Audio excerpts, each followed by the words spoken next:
नमस्कार, मैं हूं आपके साथ रेशु त्यागी। एपीएन के लोकप्रिय कानूनी प्रोग्राम लीगल हेल्पलाइन में आप सभी का स्वागत है। इसमें हमारे कानूनी विशेषज्ञ रोजमर्रा की जिंदगी की समस्याओं से जुड़े कानूनी मसलों पर आपकी शंकाओं का समाधान करते हैं। आज हम आपको हिंदू विवाह कानून के बारे में जानकारी देंगे। हिंदू विवाह अधिनियम 1955 में संसद द्वारा बनाया गया था। इस अधिनियम का मुख्य उद्देश्य हिंदू विवाह कानूनों में संशोधन और संहिताबद्ध करना है, जिससे कि हिंदुओं के सभी वर्गों के लिए शादी से जुड़े कानून में एक रूपता आए। अधिनियम में तलाक संबंधित प्रावधान भी शामिल है। अधिनियम वैध विवाह के लिए शर्तें, पति पत्नी के अधिकार और दायित्व और तलाक के लिए आधार तय करता है। ये कानून 1955 में अधिनियमित हुआ और ये हिंदुओं, बौद्ध, जैनी और सिखों के अलावा किसी भी ऐसे व्यक्ति पर लागू होता है जो मुस्लिम, ईसाई, पारसी या यहूदी नहीं है। हिंदू विवाह कानून से जुड़ी तमाम काम की बातों पर विस्तार से जानकारी देने के लिए हमारे साथ आज के कानूनी विशेषज्ञ अधिवक्ता नवीन पांडे जी हैं। सर, बहुत स्वागत है आपका हमारे विशेष कार्यक्रम में। जी, शुक्रिया जी। तो नवीन पांडे जी, आज आपको आज के विषय से संबंधित कानूनी जानकारी देंगे। अगर आप आज के विषय से संबंधित कानूनी जानकारी हासिल करना चाहते हैं तो आप कॉल कर सकते हैं। फोन लाइंस खुल चुकी हैं और 2 नंबर आपकी टीवी स्क्रीन पर हैं, 012061279667। एक और नंबर आपके टीवी स्क्रीन पर 012061279668। दोनों में से किसी भी नंबर पर आप डायल कर सकते हैं। हिंदू विवाह कानून के बारे में अगर आप जानकारी हासिल करना चाहते हैं तो आप भी हमारे कार्यक्रम में कॉल करें। सर, सबसे पहले तो तमाम दर्शक जो इस वक्त इस कार्यक्रम को देख रहे हैं उनको ये बताएं कि हिंदू मैरिज एक्ट में हिंदू की परिभाषा क्या है और कौन कौन से समुदाय कानूनी तौर पर हिंदू कहलाते हैं। बिल्कुल ऋषु जी, यदि हम हिंदू विवाह अधिनियम को देखें तो इस अधिनियम में हिंदू को मतलब एक परिभाषा के तौर पर ऐसी कोई परिभाषा नहीं दी हुई है। लेकिन हाँ, इस अधिनियम में ये अवश्य कहा गया है कि हिंदू विवाह अधिनियम किन किन लोगों पर लागू होता है। तो किन किन लोगों पर लागू होता है ये देखते हैं और इसी से हमें पता चलेगा कि कौन से लोग हिंदू समुदाय के अंदर गिने जाते हैं। जी। तो इस अधिनियम के तहत ये कहा गया है कि कोई भी ऐसा व्यक्ति जो किसी भी रूप या विकास में हिंदू धर्म से बिलोंग करता है ना, जिसमें वीरशैव, लिंगायत या ब्रह्म समाजी या प्रार्थना समाज या आर्य समाज के अनुयायी, ये सारे व्यक्ति जो है हिंदू विवाह अधिनियम के तहत इनके ऊपर ये अधिनियम लागू होता है। जी। इसके बाद में ऐसे व्यक्ति जो कि धर्म से या तो बौद्ध हों या जैन धर्म का पालन करते हो या फिर सिख धर्म का पालन करते हो, इनको भी हिंदू समुदाय के अंदर रखा गया है। इसके अलावा रेशु जी, ऐसे व्यक्ति जिनके ऊपर ना तो मुस्लिम धर्म लागू होता है, ना ईसाई धर्म, ना ही पारसी और ना ही यहूदी धर्म लागू होता हो जी। और जब तक कि ये साबित न हो जाए कि इनके ऊपर किसी और धर्म के कानून लागू होते हैं, वे सारे व्यक्ति वे भी हिंदू की श्रेणी में आते हैं जी। इसके अलावा ऐसे व्यक्ति जो जिनके माता पिता दोनों ही धर्म से हिंदू, बौद्ध, जैन या सिख हैं, है ना, वे व्यक्ति भी हिंदू समुदाय में गिने जाते हैं। यहाँ पर ये भी मैं स्पष्ट कर देना चाहूंगा कि उस बच्चे का वैध या जायज या नाजायज होना जी कोई मायने नहीं रखता है ना। बस ये देखा जाता है कि या तो दोनों माता पिता धर्म से हिंदू हों या फिर दोनों में से कोई एक धर्म से हिंदू हो और उस बच्चे का जो लालन पालन हो रहा है, जो उसको संस्कार दिए जा रहे हैं, वो या तो हिंदू धर्म के अनुसार या बौद्ध जैन या सिख धर्म के अनुसार उनका पालन किया जा रहा हो। जी। साथ ही साथ ऐसे व्यक्ति जो किसी और धर्म से अपना धर्म परिवर्तन करके हिंदू बन जाते हैं, वे भी हिंदू की परिभाषा में आते हैं। जी। सर ये भी बताएं कि कौन कौन सी कंडीशंस या फिर स्थितियां हैं जिसकी पूर्ति पर ही हिंदू कानून के तहत शादी वैध मानी जाती है? जी बिल्कुल रेशु जी। यदि इन शर्तों को हम समझना चाहते हैं तो उसके लिए हमें हिंदू विवाह अधिनियम की धारा 5 को देखना होगा। धारा 5 में ये कहा गया है कि विवाह के समय किसी भी पक्ष का कोई जीवन साथी जीवित नहीं होना चाहिए। जी। यदि पहले से जीवन साथी जीवित है, यानी कि वह व्यक्ति विवाहित है, तो वो विवाह के लिए योग्य नहीं होता है। तो कहने का मतलब ये हुआ कि या तो अविवाहित व्यक्ति या फिर ऐसा व्यक्ति जिसका विवाह पूर्व में हुआ हो पर उसका जीवन साथी जीवित ना हो, है ना, ऐसे व्यक्ति योग्य होते हैं विवाह करने के लिए।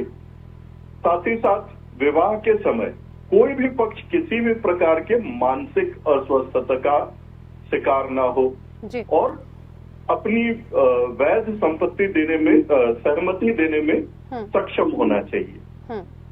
और साथ ही साथ यदि व्यक्ति सहमति देने के लिए तो सक्षम है मानसिक रूप से जी, लेकिन बच्चे पैदा करने के लिए सक्षम नहीं है जी, है ना, तो विवाह वैध नहीं होगा। तो इसलिए मानसिक सक्षमता के अलावे बच्चे पैदा करने के लिए भी योग्य होना आवश्यक है।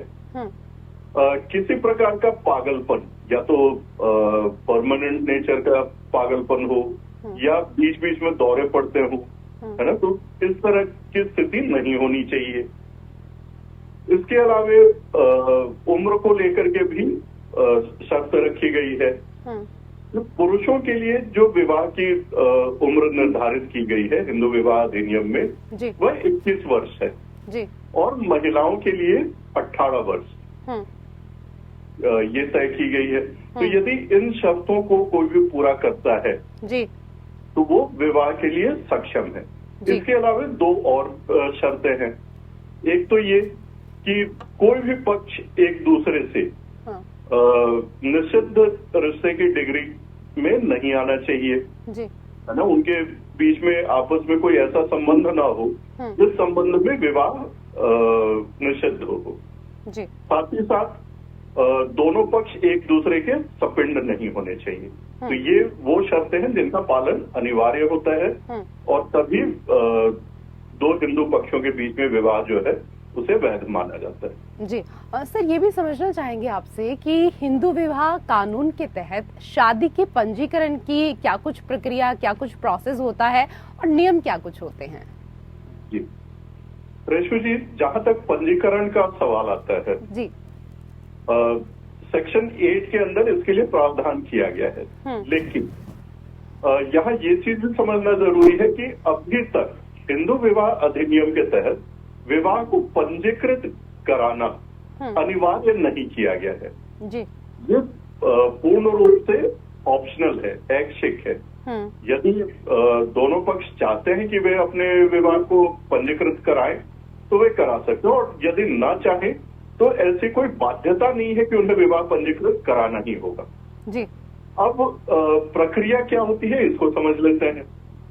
तो देखिए, सबसे पहले एक एप्लीकेशन फॉर्म उसको भरना होता है जिस पर विवाह के सारे विवरण दिए जाते हैं, वर के विवरण, वधू के विवरण, दोनों के माता पिता के विवरण, दोनों की उम्र से संबंधित विवरण होता है इस फॉर्म के अंदर, वो भी भरना होता है जी। साथ ही साथ यदि विवाह को पंजीकृत कराना है तो इस आवेदन फॉर्म के साथ में पक्षों को अपने विवाह का कोई प्रमाण, जैसे कि विवाह से संबंधित तस्वीरें हो गई, विवाह का कार्ड हो गया, उनको संलग्न करके और साथ में एक एफिडेविट जिसके अंदर दोनों पक्ष हलफनामे में ये कहते हैं कि दोनों ही बालिग हैं, दोनों के बीच विवाह न करने के कोई कारण या कोई अयोग्यता नहीं है। ये सारी बातें इन सब बातों की घोषणा करते हुए हलफनामा दोनों को संलग्न करना होता है आवेदन फॉर्म के साथ में, और इस आवेदन को जमा कराना होता है कार्यकारी मजिस्ट्रेट के समक्ष जी। या जो रजिस्ट्रार अपॉइंटेड होते हैं विवाहों के पंजीकरण के लिए, उनके समक्ष ये आवेदन देना होता है। साथ ही साथ सारे दस्तावेजों को सत्यापित करने के बाद में और पक्षों को अपने समक्ष जब वे उपस्थित होते हैं तो दोनों से आवश्यक जो भी पूछताछ करनी होती है रजिस्ट्रार को, वो करने के बाद में विवाह का पंजीकरण कर दिया जाता है। जी सर, ये भी बताएं कि अगर शादी के बाद जोड़े में सामंजस्य नहीं बन पाता है तो क्या कोई उपचार उपलब्ध है उसके बाद भी? जी रेशमी जी, देखिए विवाह यदि होगा तो उसमें असामंजस्य भी होगा, विवाद भी उत्पन्न होंगे। तो इन चीजों का ध्यान रखते हुए इस तरह की परिस्थितियों के लिए भी हिंदू विवाह अधिनियम में प्रावधान किए गए हैं। यदि मान लेते हैं जैसे कई बार ऐसा होता है कि बिना किसी वाजिब कारण के जी, यदि कोई भी पक्ष सहचर्य से प्रत्याहत हो जाता है ना, या छोड़ करके चला जाता है, तो ऐसी स्थिति में रेस्टिट्यूशन ऑफ कॉन्जुगल राइट्स है ना, ये प्रावधान किया गया है सेक्शन 9 हिंदू मैरिज एक्ट के तहत जी। इसमें व्यक्ति जो है वो कुटुंब न्यायालय के समक्ष जाकर के एक बात दायर करता है जिसमें कहा जाता है कि भाई मेरे जो जीवन साथी हैं जी, वे अकारण सहचर्य से इनकार कर रहे हैं, तो हमारे बीच में जो भी मतभेद है या जो भी असामंजस्य की स्थिति उत्पन्न हुई है जी, उनके लिए उस विवाद का निपटान किया जाए और जीवन साथी को ये निर्देश दिया जाए कि वह सहचर्य को स्थापित करे जी। ये रेस्टिट्यूशन ऑफ कॉन्जुगल राइट्स का प्रावधान है। कई बार ऐसा होता है कि दोनों पक्षों का एक साथ रह पाना बहुत मुश्किल हो जाता है ना, स्थिति इतनी खराब हो जाती है कि लगता है कि वे साथ में रह ही नहीं पाएंगे जी। तो ऐसे में जुडिशियल सेपरेशन या जिसको न्यायिक अलगाव कहा जाता है, इसके लिए भी प्रावधान किया गया है। इसमें भी जो विक्टिम पक्ष है वह एक आवेदन जो है न्यायालय के समक्ष लगा सकता है और जुडिशियल सेपरेशन की मांग कर सकता है, जिसमें न्यायालय सारी परिस्थितियों को देखते हुए और उसका आंकलन करने के बाद में निर्देश दे सकता है कि एक निश्चित समय अवधि के लिए दोनों पक्ष एक दूसरे से अलग रहते हुए आपसी मतभेदों को निपटाने का प्रयास करें जी। यदि ये सब प्रयास विफल हो जाते हैं तो फाइनली तलाक का भी प्रावधान किया गया है, जिसके तहत जो भी विक्टिम है वह दूसरे पक्ष के खिलाफ कार्रवाई कर सकता है और तलाक की मांग कर सकता है अदालत के समक्ष जी। सर, अभी तलाक को लेकर जिस तरीके से आपने यहाँ पर बात की, तो ये भी बताएं कि हिंदू विवाह कानून के तहत तलाक के क्या कुछ नियम हैं और कौन कौन से ऐसे हालात हैं जिसमें तलाक मिल सकता है? जी बिल्कुल, देखिए तलाक की यदि हम बात करें तो हिंदू विवाह अधिनियम में तलाक दो तरीके से हो सकता है और तलाक किस तरीके से लिया जाएगा ये निर्भर करता है कि पक्षों के बीच में परिस्थितियां किस प्रकार की हैं। देखिए, सबसे पहली परिस्थिति हम ये मान लेते हैं कि दोनों पक्ष इस बात पर सहमत हैं कि वे एक दूसरे के साथ नहीं रह सकते और उन्हें इस विवाह संबंध को समाप्त कर देना है और दोनों ही अलग होना चाहते हैं जी। तो ऐसी स्थिति में उनके पास में जो ऑप्शन है वो है डिवोर्स बाय म्यूचुअल कंसेंट का जी, जिसमें दोनों ही पक्ष जॉइंट एप्लीकेशन कोर्ट के समक्ष प्रस्तुत करते हैं और दोनों को सुनने के बाद न्यायालय उनको पहले तो 6 महीने के जुडिशियल सेपरेशन के लिए भेजता है और उन्हें निर्देश दिया जाता है कि वे प्रयास करें कि आपस में यदि बातचीत करके किसी प्रकार से ऐसी परिस्थिति बनाई जा सकती है कि वे साथ रह सके तो ये प्रयास कर ले, और यदि नहीं कर सकते तो 6 महीने बाद वो दूसरी आवेदन दायर करें कि उन्होंने ये कहते हुए कि सारे प्रयास उन्होंने कर लिए किंतु सारे के सारे प्रयास जो है वे विफल रहे हैं, तो इस वजह से उन्हें तलाक ही दिया जाए। तो 6 महीने बाद जब दूसरा आवेदन लगाया जाता है तो डिवोर्स बाय म्यूचुअल कंसेंट इस पर न्यायालय जो है वह आदेश पारित कर देता है और दोनों का तलाक हो जाता है जी। अब दूसरी परिस्थिति ऐसी बनती है कि एक पक्ष तो तलाक लेना चाहता है लेकिन दूसरा पक्ष तलाक के लिए तैयार नहीं है जी। तो ऐसी स्थिति में जो पक्ष तलाक लेना चाहता है उसको दोष साबित करना होता है दूसरे पक्ष का। अब दोष किस प्रकार के हो सकते हैं, इसमें बहुत सारी परिस्थितियों का उल्लेख किया गया है सेक्शन 13 हिंदू मैरिज एक्ट में जी। पहली परिस्थिति तब बनती है जब मान लेते हैं कि कोई एक पक्ष इस विवाह के होते हुए भी दूसरा विवाह कर लेता है तो ये एक दोष सिद्धांत के तहत ये एक ग्राउंड बनता है तलाक लेने का जी। दूसरा कारण, यदि पति जो है किसी भी प्रकार के व्यभिचार में लिप्त है या पत्नी व्यभिचार में लिप्त है तो एक ग्राउंड ये भी बनता है विवाह विच्छेद के लिए। साथ ही साथ मान लेते हैं कि यदि पत्नी ने पति के खिलाफ भरण पोषण के लिए कोई दावा प्रस्तुत किया है न्यायालय में और उस दावे में आदेश हो जाता है लेकिन फिर भी पति उसका 1 वर्ष या उससे अधिक समय तक पालन नहीं करता और साथ ही साथ सहचर्य भी नहीं होता है तो ऐसी स्थिति में भी तलाक के लिए आवेदन दिया जा सकता है जी।